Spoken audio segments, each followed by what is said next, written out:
Excusez-moi, vous pouvez nous rappeler la filière de recyclage de panneaux solaires? On doit les jeter dans le fossé ou dans le canal?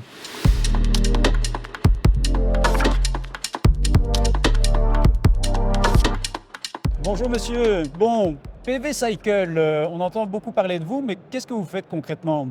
On est l'organisme de gestion pour les panneaux photovoltaïques, donc on coordonne et on finance la collecte et le recyclage des panneaux. D'accord, d'accord. Vous êtes le seul acteur en Belgique qui Oui, s'occupe de ça? on est le seul organisme pour les panneaux et puis c'est comparable avec un Récupel pour des appareils électroniques ou BEBAT pour les batteries. D'accord, d'accord.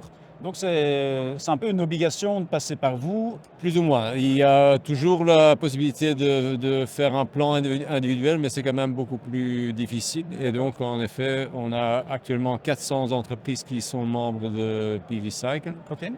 qui mettent des panneaux photovoltaïques sur le marché, qui payent une contribution d'1,50 € par panneau. Et puis, à la fin de vie de ces panneaux, nous, on s'occupe de la collecte et du recyclage. Et avec ces 1,50 € par panneau, c'est suffisant aujourd'hui pour payer la filière? Pour l'instant, c'est suffisant, sachant aussi que ce qui revient, c'est une petite quantité de ce qui a été déjà installé dans le passé. Donc, Il y a un stock d'argent derrière vous, quoi. oui, oui, oui, oui. Et puis on réévalue, chaque année, on réévalue la contribution et on l'a diminué d'ailleurs l'année passée.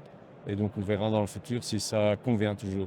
Et est-ce que vous avez aussi des sources de revenus qui proviennent des matériaux que vous pouvez revendre, qui sont issus du recyclage ou pas vraiment? Non, non, non. Disons qu'on a des contrats avec les recycleurs. Donc nous, on ne fait pas le recyclage nous-mêmes, mais on a deux entreprises en Belgique, une dans le nord et une dans le sud du pays.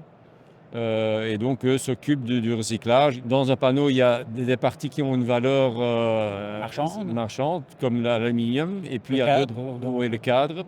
Et puis, il y a des parties qui sont plus difficiles et donc qui génèrent des frais. Comme les plastiques, comme le Tedlar Par exemple, qui est derrière le le panneau. plastique, c'est une fraction plus difficile dans l'entièreté, mais qui en poids est fort limité. Et incinéré en Belgique, vu que tout est incinéré. C'est pas, non, non, non, non, non, non.